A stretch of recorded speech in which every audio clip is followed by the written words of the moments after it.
Moi, je vais parler du dépistage de la trisomie 21 d'un point de vue du post-analytique. Alors, concernant le post-analytique, la transmission des résultats, donc au laboratoire, il a été défini 3 couleurs pour distinguer au niveau du compte-rendu du résultat les différentes stratégies, de manière à ce que ça saute à l'œil des prescripteurs, en s'attachant à bien séparer donc le risque calculé des éléments qui permettent de calculer ce risque. La transmission des résultats au niveau du laboratoire se fait par voie postale. Aucun résultat n'est transmis directement à la patiente. Les résultats sont donc transmis au prescripteur. Dans ces enveloppes, on a un compte-rendu qui sera pour le médecin prescripteur, un duplicata qui sera donc remis par le prescripteur à la patiente et une fiche d'issue de grossesse qu'on envoie donc au prescripteur. Malheureusement, je voudrais sensibiliser les prescripteurs au fait que justement ces fiches sont très importantes et qu'il faudrait nous les renvoyer, puisque ce sont les fiches d'issue de grossesse qui permettent d'évaluer en fait la qualité du dépistage de trisomie 21. Contrairement donc cette fiche d'issue de grossesse est également remise aux patientes. Et quand on regarde les chiffres, souvent, on a beaucoup plus de fiches d'issue de grossesse qui sont renvoyées par les patientes qui ont fait l'objet donc d'un entretien avec Lydia au niveau du site NASSO. Et donc, effectivement, les patientes, quand elles sont sensibilisées en fait à la problématique de l'importance du recueil de données pour évaluer l'activité, elles jouent quand même beaucoup le jeu, contrairement donc aux prescripteurs qui, eux, ne nous renvoient pas les fiches d'issue de grossesse. Alors, il est vrai que pour ces issues de grossesse, parfois même le prescripteur n'a pas les données, mais je veux insister sur l'importance de nous renvoyer les issues de grossesse quand vous les connaissez. Alors, au niveau de la phase post-analytique, il peut arriver qu'on ait certains profils atypiques. Alors, qu'est-ce qu'un profil atypique ? C'est lorsque le marqueur sérique se retrouve dans les valeurs extrêmes des courbes de Gauss, c'est-à-dire quand les valeurs se retrouvent soit en deçà de 1% de 1% du percentile ou supérieur à 99% du percentile.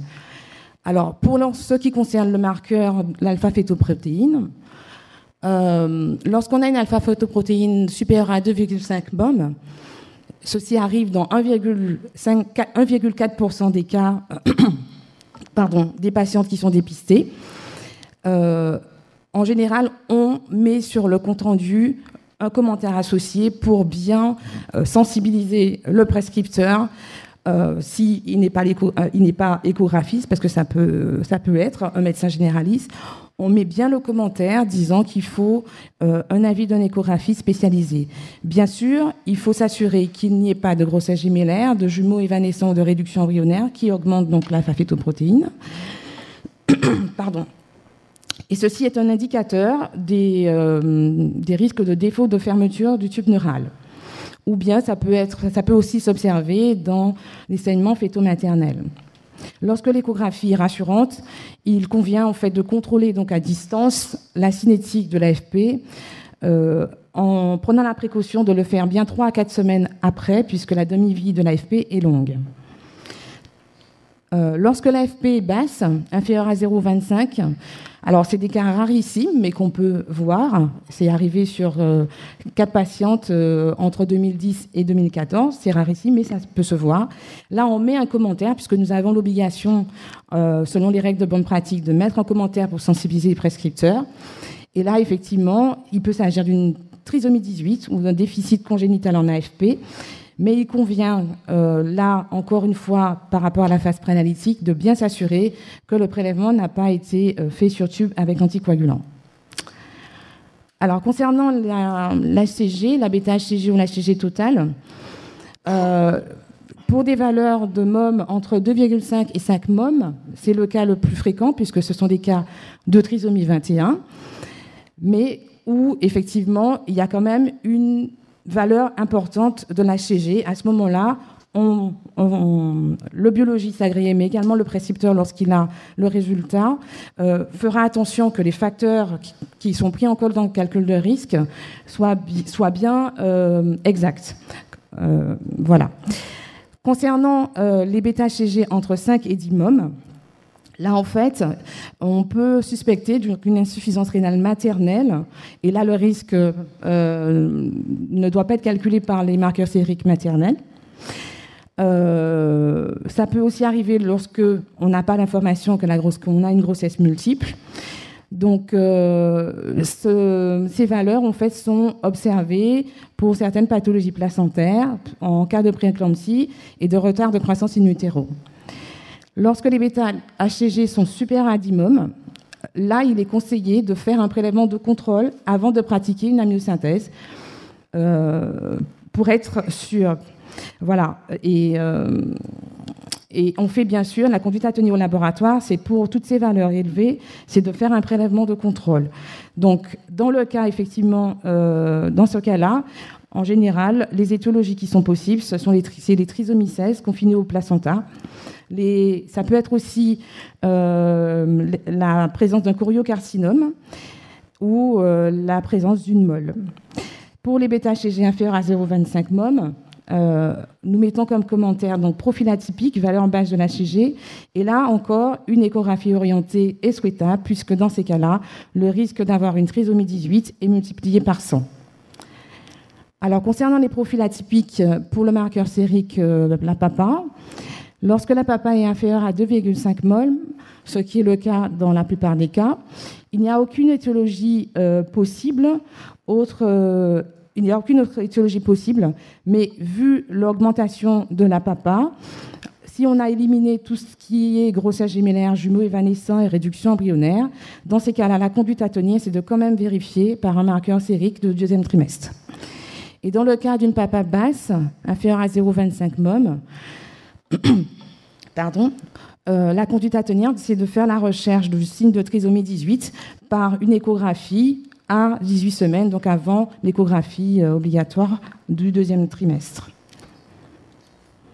Donc, on peut donc dire qu'il est très important, du fait de ces profils atypiques, et lorsqu'on a un risque élevé, que les prescripteurs, lorsqu'ils réceptionnent donc le compte-rendu, vérifient bien que toutes les données cliniques ont bien été prises en compte.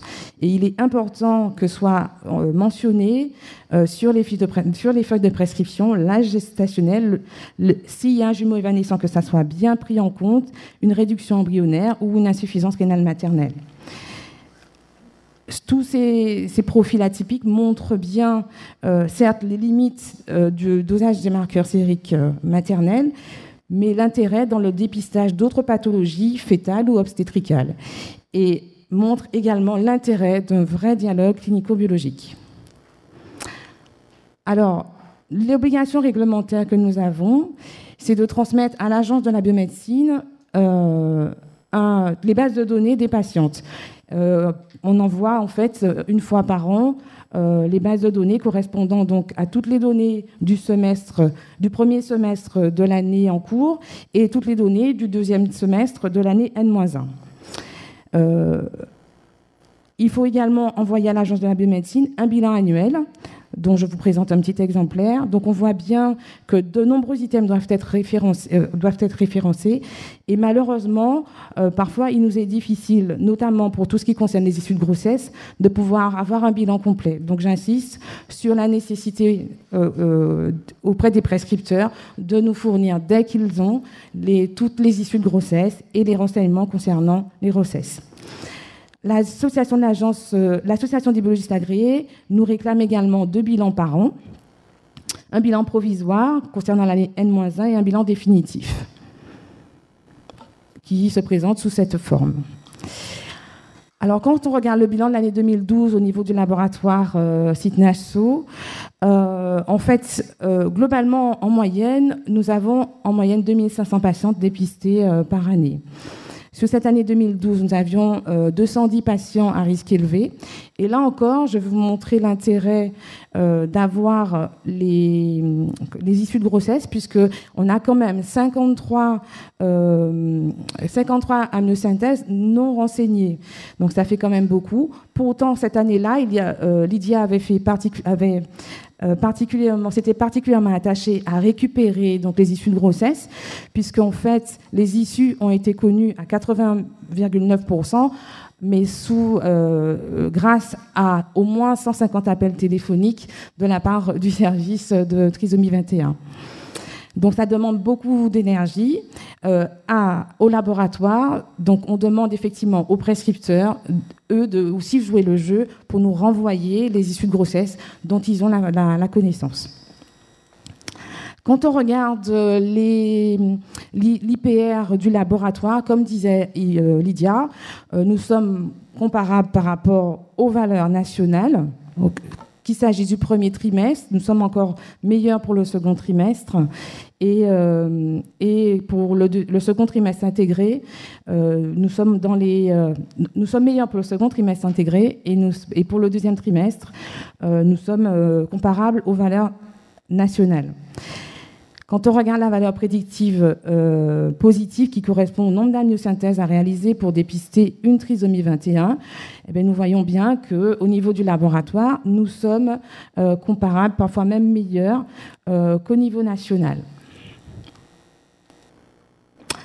Concernant la gestion des issues de grossesse, j'insiste encore, puisque c'est très important, vu tous les bilans qu'on a à envoyer, mais ces bilans, c'est surtout pour l'amélioration des pratiques dans le cadre du dépistage de la trisomie 21. Donc j'insiste, puisque effectivement, ça nous permet de nous évaluer et de nous améliorer. Alors, concernant donc les issues de grossesse, comme je disais, donc il y a cette fiche d'issue de grossesse qui est donnée à la patiente et au prescripteur. Au niveau du service qualité du laboratoire, chaque année, nous envoyons donc une fiche pour chaque échographiste avec la liste de leurs patients à risque élevé. Et on demande donc au prescripteur de juste remplir les quelques cases qu'il y a ici. Ça nous permet justement donc de récupérer les issues. C'est une autre voie qui nous permet donc de récupérer les issues de grossesse puisque c'est une obligation réglementaire. Donc nous demandons encore au prescripteur de jouer le jeu sur ces issues de grossesse. Ça, c'est un formulaire qu'on transmet à l'agence, à l'association des biologistes agréés, également pour tous les cas de trisomie 21 qui ont été dépistés. Alors, concernant donc la démarche qualité, au niveau du dépistage de la trisomie 21, parfait, j'en ai pour 2 minutes. Alors. Donc, je vais aller vite. Donc, on a un contexte réglementaire qui nous impose effectivement de travailler selon les bonnes pratiques de manière à pouvoir,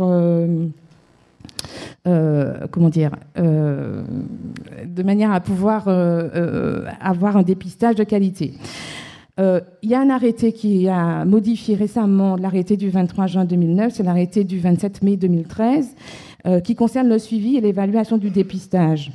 Aujourd'hui, les données doivent être transmises, comme je disais, au niveau de l'ABA et de l'ABM. Les réseaux de périnatalité sont chargés justement d'organiser toute la diffusion de ces informations entre les informations qui concernent les échographistes, les informations qui sont détenues également par les biologistes. Il existe également un système d'assurance qualité pour les échographistes. C'est un système d'assurance qualité qui n'est pas sanctionnant, contrairement au système de qualité qu'on ne peut avoir au niveau des laboratoires. Les échographistes ont l'obligation d'adhérer à un programme d'assurance qualité pour la mesure de la clarté nucale. Dans ce programme qualité, en fait, le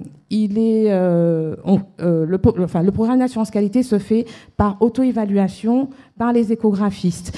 En fait, ces échographistes, ils vont adhérer à un organisme accrédité pour l'évaluation des pratiques professionnelles. À cet organisme, normalement, tous les échographistes doivent envoyer par an au moins 10 clichés sur lesquels ils vont faire un calcul, une mesure de clarté nucale et de LCC. Les organismes accrédités pour l'évaluation des pratiques professionnelles vont attribuer donc une note en fonction des résultats que vont envoyer les échographistes. Et l'évaluation sera donc transmise au réseau de périnatalité qui est en charge en fait de recueillir et de s'assurer que les échographistes qui sont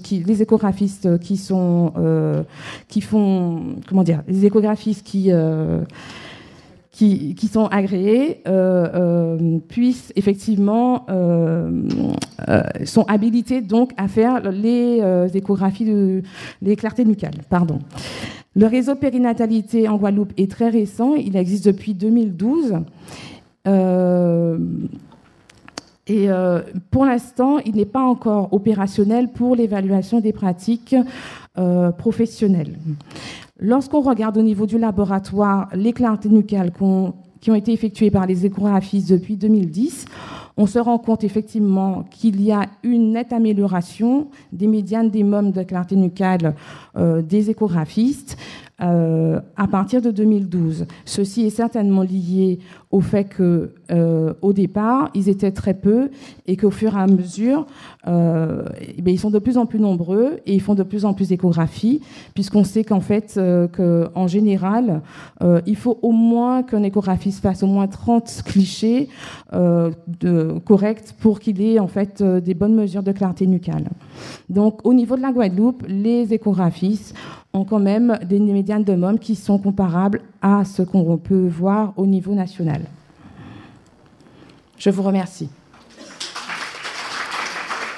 Alors, je voudrais juste faire un petit hommage à Madame Yva Espian, qui est en charge de l'activité Trisomie 21 depuis le début. C'est une biologiste qui a quand même beaucoup œuvré pour mettre en place le dépistage de la trisomie 21 au niveau local. Donc, je voulais lui rendre un hommage. Elle a fait beaucoup de choses, notamment pour l'assistance médicale à la procréation. Donc, je souhaite lui rendre un hommage. Et je laisse Lydia juste rapidement faire un bilan d'activité, le bilan d'activité de toute la pratique du laboratoire Espian depuis 1998 jusqu'à 2013. Ça va être très rapide. Excuse-moi. Voilà, donc comme disait Linda, j'ai voulu rendre à ma maman, donc Yva Espian, en faisant à travers ce bilan sur 15 années de pratique, ça correspond à 3 renouvellements de l'agrément. Donc, vous voyez, en 98, on est à 36 femmes testées en 98. Aujourd'hui, en 2013, on est aux environs de 2800 patientes traitées par an. Donc, en tout, en 15 ans, on a dépisté 38 000 patientes. On a remis 3 728 risques élevés. En nombre, alors pour ces chiffres-là, évidemment, c'est sûr, ce sont les vrais. Maintenant, pour cela, je ne mettrai pas ma main au feu. On a 1820 amniosynthèses déclarées et donc 46 trisomie 21 dépistées. Donc je pense que si on avait toutes les issues, on aura à peu près le double. Et comme l'a dit Linda, on a des pathologies associées, notamment des pathologies chromosomiques. Et donc en 15 ans, on a détecté 14 déclarées. Voilà, je vous remercie.